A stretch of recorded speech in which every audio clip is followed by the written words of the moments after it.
This episode is brought to you by the world's first reposado from Tequila Herradura. Made with slow-cooked, hand-harvested agave sealed into oak barrels and aged 11 months. Before being enjoyed in your glass. Experience the world's first reposado, Tequila Herradura. Please drink responsibly. Responsibility.org. Tequila Herradura. 40% alcohol by volume. Imported by Brown-Forman, Louisville, Kentucky. Herradura is a registered trademark. Copyright 2025 Brown-Forman Corporation. Abercrombie's viral denim sale is back, and Spotify listeners get an extra 15% off with code SpotifyAF. Abercrombie is known for their denim. With 30 to 50% off all jeans, find out how denim should fit. Shop the viral denim sale in the Abercrombie app, online, or in stores. Valid in stores and online through August 11th, 2025 in U.S. and Canada. Excludes clearance, price reflects discount. Code valid in U.S. and Canada through August 11th, 2025. Exclusions apply. See details online. I feel like we should have the theme from Cheers playing in the background. How are you, Adam? I'm fine, Uncle Beau. How are you? I'm good. Travis, you? Crushed beneath tons of existential whimsy. I have some news for you guys. You may have noticed we haven't been recording new episodes lately. There's a reason. What the Hack has officially joined forces with DeleteMe to bring you a brand new version of the show. If you've been listening for a while, you might remember that DeleteMe actually sponsored the old version of the podcast. We were fans then, and now we're collaborators. And what does that mean for you? More stories, more scams, more hackers, and way more advice on how to stay safe, sane, and scam-free online. That said, I'm hosting this thing by myself now. I know. I've had so much fun with you guys, and I just really want to thank you for a great run. It's been awesome. Go out and get them. All right, I'm going to do my best. You're keeping the torch burning. And he also wants to be the first guest on the show. Maybe the second. Second. So, listen up. We're just getting started. I'm Beau Friedlander, and this is What the Hack, the show about everything that can possibly go wrong online and how you can keep it from happening to you. It started like a lot of online purchases do. A cute photo, a friendly message, and a sense of urgency. I was like, well, it's starting to feel like you're just trying to get money out of me. But this wasn't concert tickets or a Craigslist couch. This was a living, breathing puppy. I want the dog. Send me the dog. And she was like, don't insult me like that. What do you mean? Kristen thought she was adopting a new best friend. What she got instead was a digital maze of emotional manipulation, wire transfers, and ghosted promises. Well, I felt like I was getting screwed out of the money. I'm Beau Friedlander, and this is What the Hack, the show that asks, in a world where your data is everywhere, how do you stay safe online?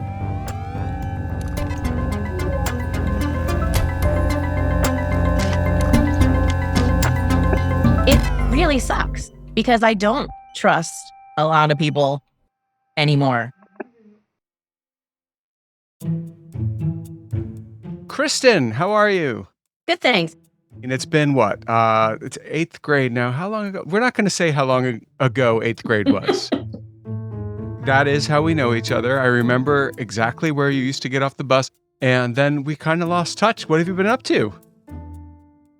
Well, let's see. I got a degree in animal science. Thought I wanted to be a veterinarian.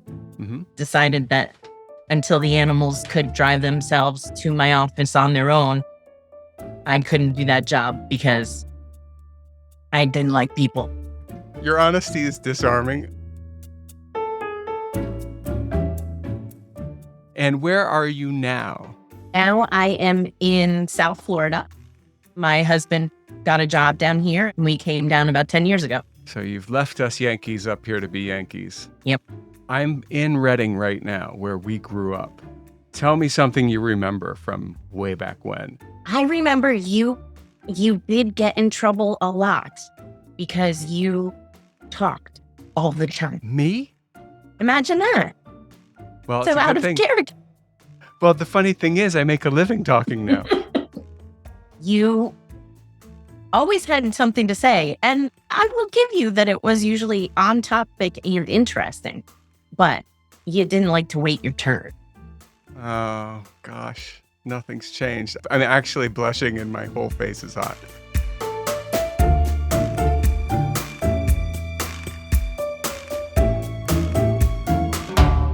Okay, we're here today because something happened that sucked. It's something that we've talked about on this show before. You may remember if you listened to the show for a while that we have covered dog scams in the past. They are really cruel because they play on our best angels. We want to take care of pets. We love pets. They are often a lot better than human beings to hang out with. Were you looking for a specific kind of dog? I was.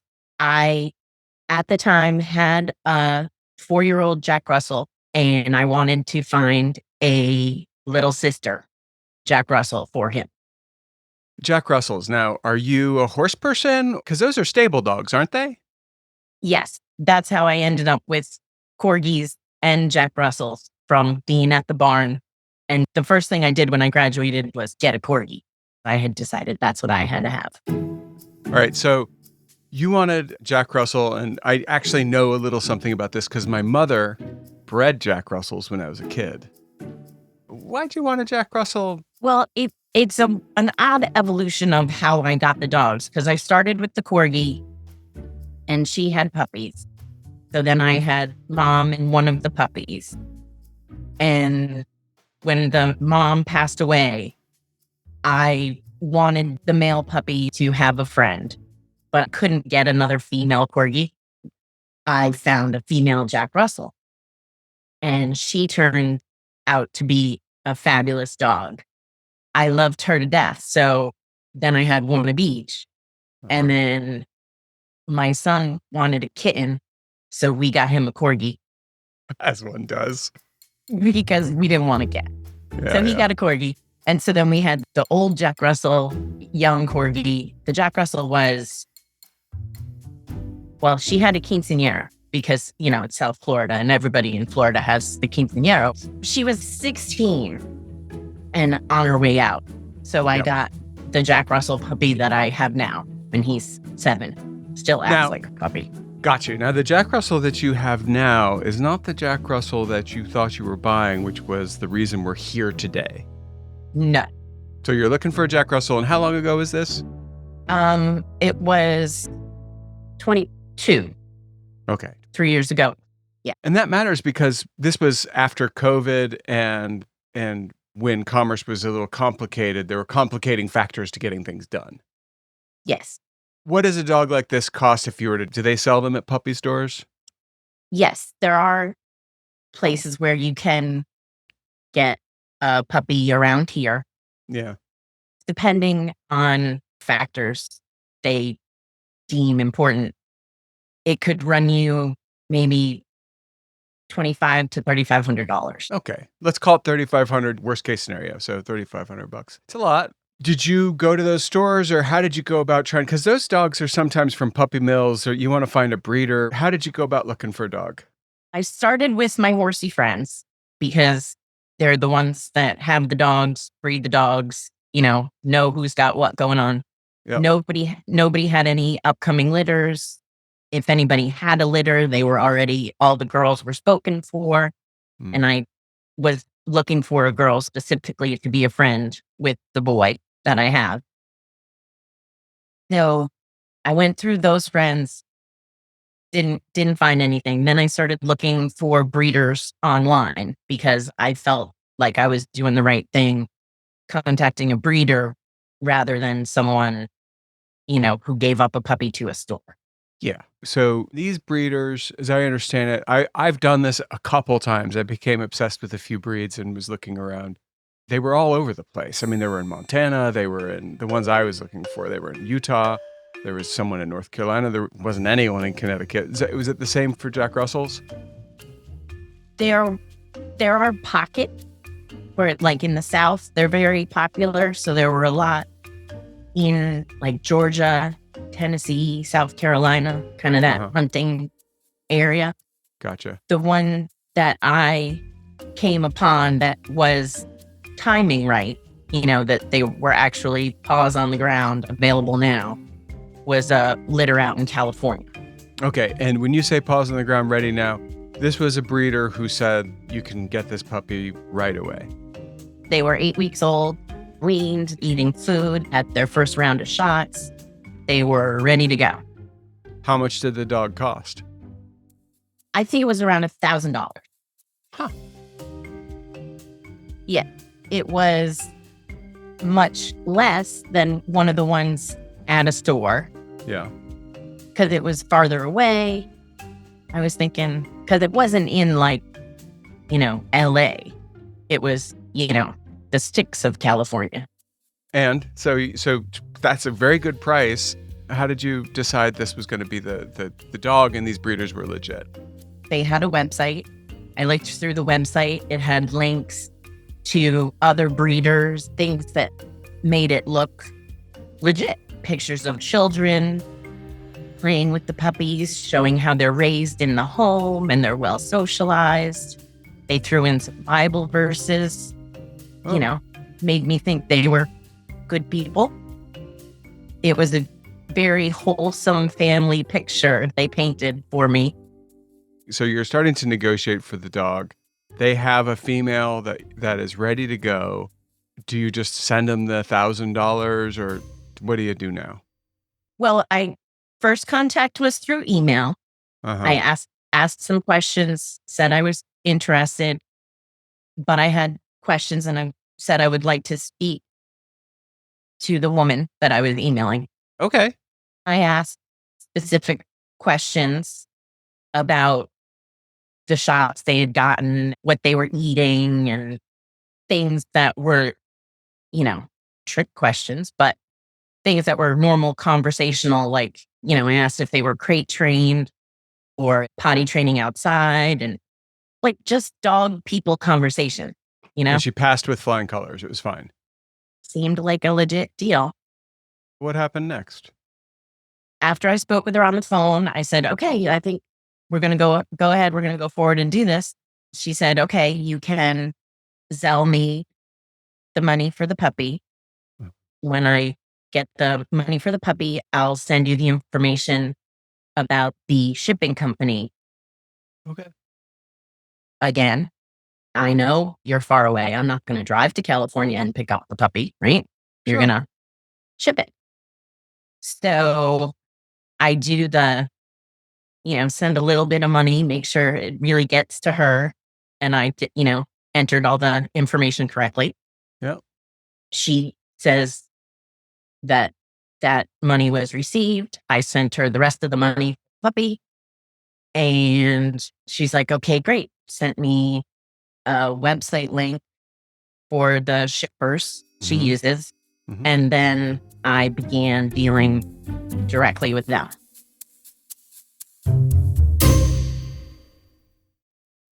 This episode is brought to you by State Farm. Checking off the boxes on your to-do list is a great feeling. And when it comes to checking off coverage, a State Farm agent can help you choose an option that's right for you.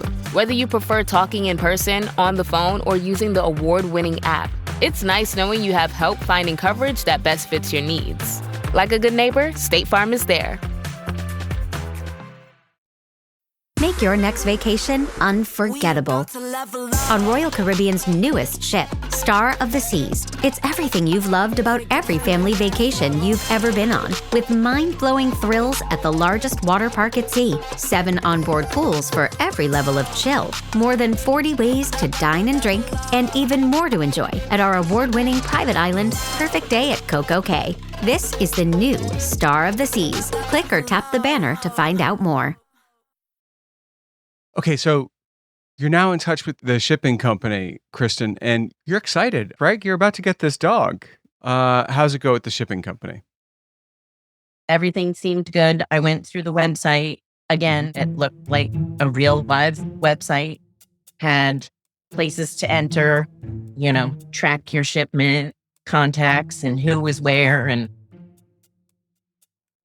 I spoke to someone on the phone and he told me that it was $1,500 to ship.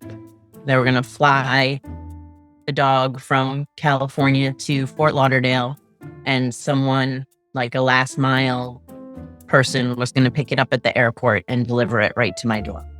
I worked in a pet store when I was in high school. I remember dogs would come in the little kennel cabs. That's how they ship them on the plane. And we used to get them at LaGuardia. They would come into New York. Uh-huh. And they have a really nice animal receiving area. Oh. That's temperature controlled. It's like the doggy section of the plane. Exactly. Gotcha. So it happens all the time. Gotcha. So I was just, that's just, you learn something new every day. So we've got a $1,500 charge for sending this dog in, I guess it's special crate or something. Originally, he told me $1,500. Sent him the money. Now, did you do the same thing where you sent a little bit of money and then he said, yeah. And then, so you did so you actually were being careful about a scam in that regard. So he came back to me and said, this puppy's going from California to Florida. It's August. You're going to have to get an air-conditioned crate. That makes sense. Yeah. And he said, we have them, but that's an additional $800 refundable deposit because they will send the crate back to us. You're not buying the crate. Okay. We're close to the price of a dog in Miami now. But you have a dog with the right temperament and a breeder who seems like they know what they're doing. So it's not like you're just picking a dog out of the bingo spinny thing. Anyway, now Jack Russells are ratters. You like Jack Russells. You hang out with them a lot. You take on some of their features. Did you smell a rat? I did get suspicious because the people that I was dealing with, like some of the communication. Wait, you say people? You say people? I spoke to multiple people at the shipping company. They had strong accents. My first thought was, oh, that's why the emails are written so poorly. English, not our first language. So at first it made me feel better because I was like, oh, these are the guys who are working at the shipping company. Then one of them was really nasty. If you're trying to get all my money, you should be nice to me. You should at least give me a hug or something. So, the guy's being rude. And you are starting to get a vibe though. I was getting upset. I went back to the woman and I asked her, I was like, is this normal? You say you use these guys all the time. You told me it would be like another $1,000. Now it's over $2,000 for the shipping. Are you getting a piece of that? And she was like, don't insult me like that. What do you mean? Am I getting a piece of that? I was like, well, it's starting to feel like you're just trying to get money out of me now. Like, I want the dog. Send me the dog. I felt like I was getting screwed out of the money, but I was still going to end up with a dog. Okay, so it's gotten more expensive, but you don't think there's a problem with getting the dog? Yes. So I sent money for the air-conditioned crate. Yeah. So she could arrive in luxury. And because I was upset with all of them now, because she gave me attitude, and then the shipping gave me attitude. He's like, why are you asking all these questions? Because I want to know what's going on. Like, do you have a flight number? Are you going to tell me? He's like, go get your dog. Don't worry about it. So on the last thing that I sent them in the notes, I wrote that it was puppy ransom and it was extortion and it was money for just so I would have some record down the road of okay, this is where I realized something was wrong. And you also, did you have the thought that maybe if you made a note, you could claw some of that money back? You would think, God forbid, what if it was a child and I had to Zelle money for ransom? Don't you think the bank would help me get that money back? You would think they do. But when we were talking the other day, you told me you think you're the reason Zelle has that big warning up front now. Yes. Shortly after it happened, it actually said, beware of puppy scam. When you tried to send money, it would tell you about the latest scam. And I was like, now you're just being mean.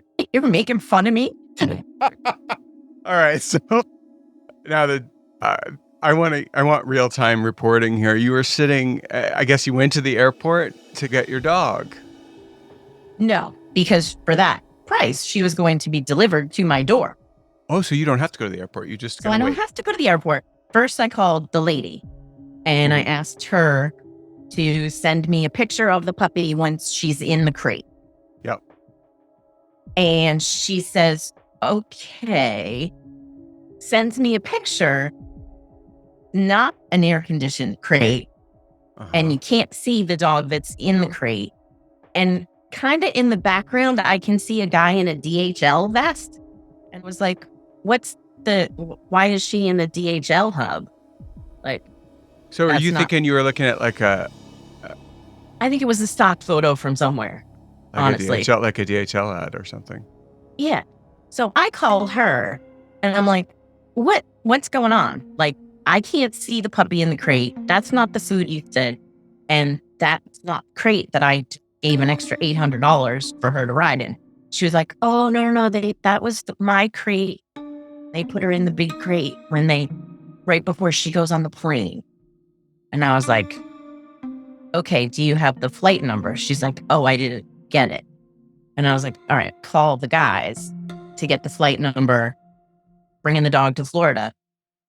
Their phones are out of service. I freak out, call the lady back, because I think at this point, I think maybe they're the scam, but she's still real. From speaking to her about the crate to calling her back, her phone was out of service. It was a very slow smash and grab. Are you thinking the dog might still show up, or you're done? You're like, okay, I got scammed. No, at this point, I'm like, there is no dog. I told my son, and he was like, no way. So then he went on the site and tried to contact the lady, and she told him that he asked about the puppy that I thought I was going to get. And she told him that puppy was no longer available. And I thought that was weird. She probably figured the timing would make sense. So then he had another friend ask about another puppy. He got the same, like she sent him an email. And I was like, just print it out. I don't know what we can do. And she said, if you'd like to call, I can give you more details. She had a new phone number and was ready to go. Please tell me you called Zelle and said, give me my money back. I called them and reported it as a fraudulent transaction. What did they say? They said, you pushed the button. We can't help you. Huh. Like, you said you wanted to send that person money, so we sent that person money. That money is gone. And that's why there are all those warnings up front now. It's because of you, Kristen. Yes. No, it's all your fault. But it's so common. The other thing that's really common is these people get away with it and they set up shop again. They never get caught. And I imagine that's the case for you too. They just popped up somewhere else and never got caught. I'm sure they changed the kennel name, the shipping company name, and they're probably still doing it now. Well, they did get caught. I did file a police report. The detective I worked with was really nice, smart, good guy. Said police departments are investing more money in helping people with cybercrime because it is so common now. And he said, he's like, they weren't in Florida. He's like, I don't even know if they were really in California, but because this is now like a national database of crime, because anybody with a telephone and a computer can do it to anybody else anywhere. So he was great. I had everything, screenshots of texts, printed out emails. I had screenshots of the Zelle transaction. I had my call log. I had a lot of stuff, and I brought it, and I was like, here you go. What can you do? He eventually called me back and said they had been found in Michigan. He found IP addresses and cell phone records with other cases around. And then I ended up talking to a detective from up there And they said that they were happy that I had filed the police report because even though the amount of money that I lost was painful, but they had done it to so many people that when you add up all those little thefts, they were tried for a more serious felony because of the amount of money that they had actually gotten out of people. And you got to figure this might have just been one scam of many they were running at the same time. Yeah, she could have been selling exotic pets, or who knows? Is the only way to move forward from here just not to trust anyone anymore? I mean, how do you shop online? What do you do? It really sucks because I don't trust a lot of people anymore.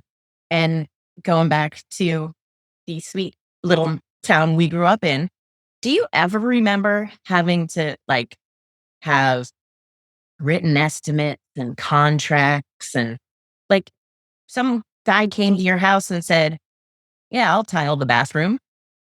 Your parents said, okay, great. And he would come and tile the bathroom. And then he would say how much it cost. And that's what your parents would pay. And it was never a big, people did what they said they were going to do. Mm-hmm. And you didn't have to think like that. No. I do all the time and I don't like it. I don't like it either. Una silla de masajes puede parecer extravagante. 8 configuraciones diferentes, intensidad ajustable, además es calefaccionado. Y se siente tan bien. Sí, una silla de masajes puede parecer extravagante. Y 2, bueno, aún más. Pero cuando esas sillas de masajes vienen con un auto, se vuelven bastante prácticas. El nuevo Volkswagen Tiguan 2025 con funciones premium como los asientos delanteros con masaje disponibles. Solo parece extravagante. With a major selection of the looks your kiddos love starting at just $4 in the Walmart app, a new school year means a stylish new them. Who knew? Find skater skirts and Crocs that say, I'm casual but cool. Sparkly sneakers that say, it's my classroom, you're just learning in it. And preppy polos that say, I'm the teacher's pet, even if they're mommy's menace at home. Find their favorite styles starting at just $4 in the app. The Walmart you thought you knew is now new. Is there a trusted pet adoption website? How can you tell if a site is legit or a scam? There are sites where you can find available dogs and it's sortable by breed and area, and it hooks you up with breeders. Pet Finder is one that also does rescues too. Even if you're on a real site, we're still dealing with user-submitted ads. And as a result, the places could be fake, the people could be fake, the puppies could be fake. You don't know. Yeah. I mean, I'm really blonde and super hot. I'm just using this AI so that, people don't recognize me on the street from my podcast name. Yeah. I mean, that's a fake background. That's a fake background. I never read a book ever in my whole life. So I mean, that's the thing is we live in a rubber reality, and you can be careful and you can be smart, and you were both of those things and you still got. And that to me is the real lesson here. It is, because I like to think I'm a reasonably intelligent person. Yep. And sadly, I had money, so that wasn't enough of a turnoff for me. I didn't get to the point where they asked for money and I said, well, I don't have any more money. Right. But that's why this scam is so smart, because they're not trying to break the bank. They're just trying to make a lot of little hits everywhere. And yeah. But I just want to go back to that thing. It doesn't matter how smart you are. It doesn't matter how careful you are. You knew your game. I don't think you had a chance. Yeah. It really stinks. And my mother said, and it's true. She's like, you're a grown-up and look how upset you are. She's like, can you imagine they did that to someone who had a little kid who thought that puppy was coming? That's really awful.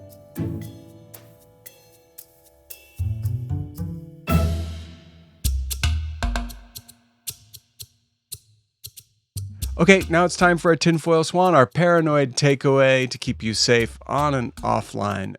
When it comes to buying anything online, you should always do your homework. But when it comes to buying a pet, obviously, if you've heard the show for a while, you know I'm going to suggest, first and foremost, go adopt a pet. Go to your local shelter and go to the one that is not a no-kill shelter and find an animal and rescue that animal and love it and squeeze it and hug it and call it your own.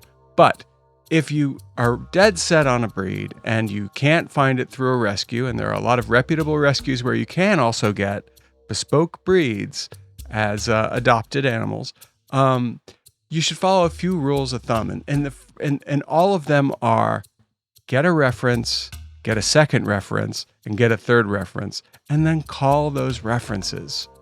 That's all you need to do.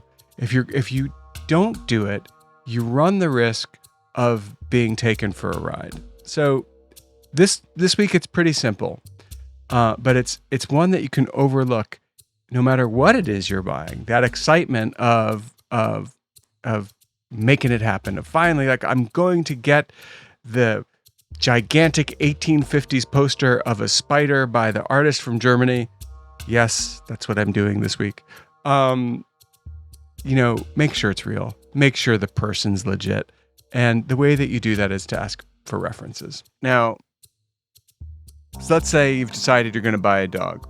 What are some tips you can take with you to try and stay as safe as possible? Always meet the pet in person. First of all, it may be an absolute maniac of an animal. Good idea. Meet the pet in person. Be very wary of too good to be true prices or rare breeds at steep discounts that are available right away, because there's generally a huge wait list for those kind of animals. Never pay with gift cards, wire transfers, or apps like Zelle or Venmo or Cash App or Chime. Do a reverse image search of pet photos to check if they're stolen from other sites. As a matter of fact, grab all the photos that they send you or you see on the website and search for those images and see if they pop up again, because they might. Finally, don't assume you're invisible online. Scammers may gather personal information to tailor their pitch to you. The only way you're going to know that is after the fact, when you've been got. So all these things can help you stay safe, but it still could happen that you get got. And when you do, give us a call, because we want to hear your story, because you will help someone else not fall for the same thing in the future.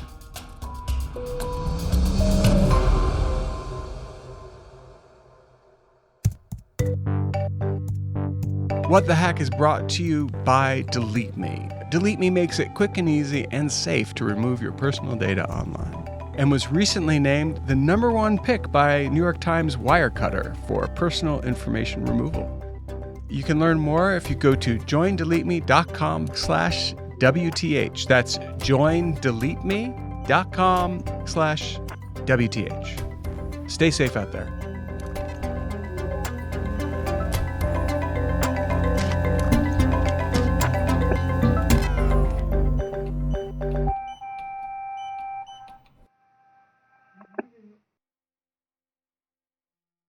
Behind every empire are the people history tried to forget. Lost Roman Heroes tells the stories of the remarkable characters who shaped Rome from its mythical beginnings to its final fall. Each episode blends armchair storytelling, sharp historical insight, and a bit of humor to bring these lost figures to life. From generals to scientists, from rebels to empresses, from priests to politicians, these lost Roman heroes have one thing in common. They stood up for civilization when the bad guys threatened, and in doing so, they changed the course of human history. If you're into history that's vivid, surprising, and deeply human, this show's for you. Behind every great meal is a person with a story to tell. Hear them on Culinary Characters Unlocked, the podcast that reveals the lives behind the food. Hosted by me, David Page, Emmy Award-winning journalist and creator of Diners, Drive-Ins, and Dives, as I talk with everyone from culinary legends to mom-and-pop standouts about the creativity, grit, and passion that shape the food we love. Follow Culinary Characters Unlocked on Apple Podcasts, Spotify, or wherever you get your podcasts.